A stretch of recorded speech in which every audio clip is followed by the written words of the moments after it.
Kung mo eskwela ka unya dunay pangutana ang maestra nya dili ka katubag unsa may imong grado. Pasar hagbong. Hagbong. Ay kusga. Hagbong. Hagbong. Mo na ka mo tubag yun mo. Igpangutana tubag dayon. Lisod bagod tubagon ang pangutana ni Kristo. Ang iyang pangutana mao ni, kung doon na mo'y anak o baka nga mahog sa atabay panahon sa adlaw igpapahulay, nya kining adlaw igpapahulay gidili mangyud ang pagbuhat bisan unsa kay mo pahuway lagi gyud ta, kay ang Ginoo ni pahuway ana. Insya kung doon na mo'y anak o baka ninyo or hayop mahog sa atabay, saman paugmaan o kuhaon dayon anang adlawa. Paon. Oh, dali kay mong nakatubag. Pero sila wa katubag. Portigid ang bugua aning mga magtutudlo sa balaod o mga Pariseo, wa man katubag. Bugo to sila, mas bright mo. Sige, tubag. Oh, wa na sad mo mutubag. Magpasabot ba nga sila nga mga lawyers kaning magtutudlo sa balaod, pasabot ani mga lawyers man ni sila. Nya mga Pariseo mao to sila ang mga leaders sa society. Bugo na ito sila. Bright kayo. Purting bright nila to the point nga galisod sila tubag tungod sa ilang ka-bright. Matod pa ni San Pablo sa unang pagbasa, nang hinaot kong makabaton mo sa kaalam. Butot giyon sa to pagsulti sa iyo tingali ko ako lang ning klarohon.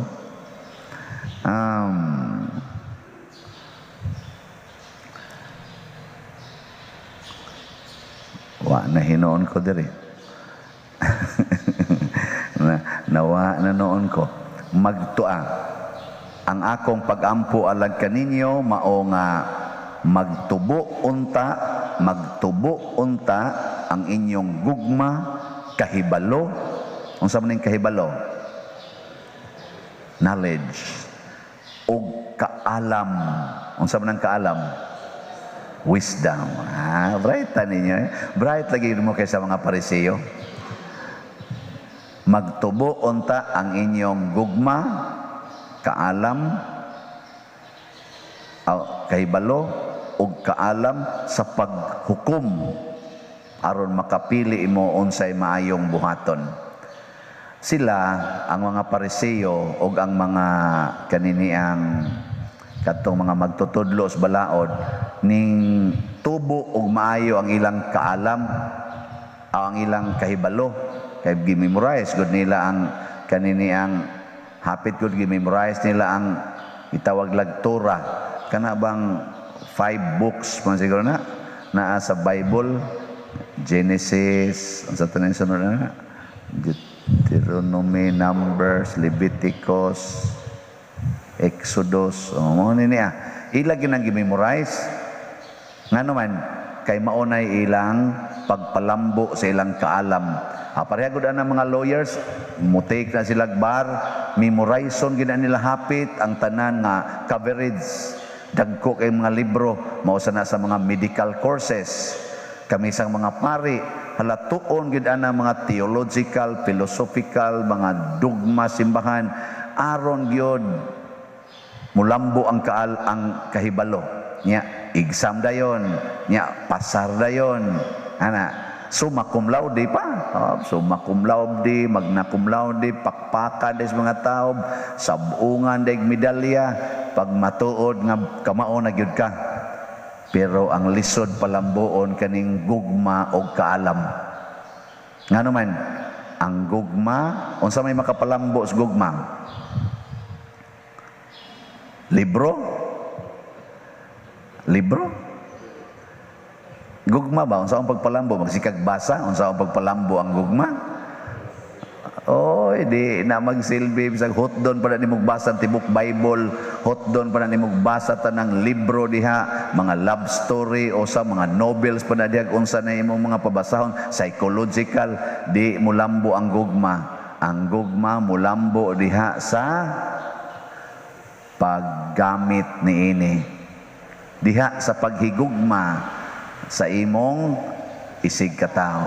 Kana gyud makapalambo, pero ang imo ganing gugma gamiton ra nimo para sa imong kaugalingon, na patay ka diha. Bikaron, kumusta mang inyong gugma? Nitubo? Tubo. Nagtubo? Tubo. O nagkalaos? Kamong mga banag asawa, kumusta mang inyong paghigugmay? Ikumparar ko no kadtong uyab pa mo. Katubang uyab, di makahinumdom pasad mo katong uyab pa mo.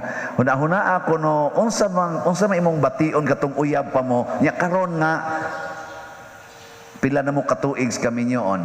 Nitubo ba ang gugma ninyo o nagkalaos? Tubo. Tubo. Unsa may timailhan nga nitubo?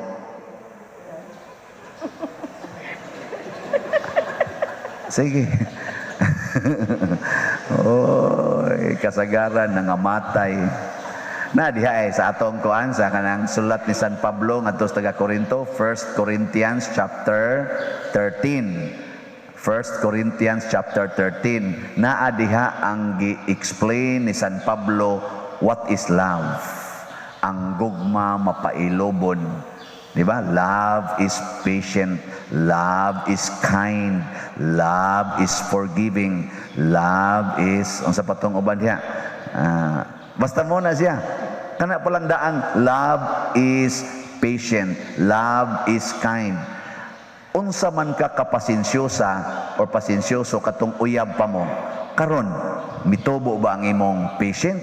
Uyaw-yawan kay ka? Hay may mas yaw-yawan nimo katong uyab pa mo o karong minyo na mo? Minyo na. Nagkalaos ang gugma. Kaya ang gugma patience man ang mutobo. Ana, nya napadyo gibutang diha. Love does not keep a record of wrong. Ang gugma kuno dili kuno magtipig og mga sayop. Be, hayman kalainan, hay may mas kanang dali kay kang mawagtang sa imong utok ang iyang binuhatan, ang iyang mga sipyat ba katong uyab pa mo o karong minyo na mo? Wa ba kay daghang sigig tipig des imong hunahuna, iniglakaw sa imong bana or sa imong asawa, labi nagduda ka ngan na say kabit, wa ba magsuod sa imong hunahuna, tuwa na sang animal ay adto na sa tus kabit niya. Nagkeep ka og record of wrong. O kanang pagsigig subay-subay, kanang sig subay-subay ba? Ikaw, sa una pagyug ka, sa una pagyug ka. Awa na. Patay imong gugma diha, di imtubo. Yan, itubo inyong gugma ron, wa? Nangamatay. Wa na mumutingog. Tanawa, liwat gid mo sa parisiyo. Ang sunod, ang kaalam. Unsa may makapatubo sa kaalam? Kanang sigig basa na mga libro? Sig basa? Kadto kunong diha gitawag og a man of wisdom. Sikat ka ito nga limot ko kisa tong tawhana nga man of wisdom.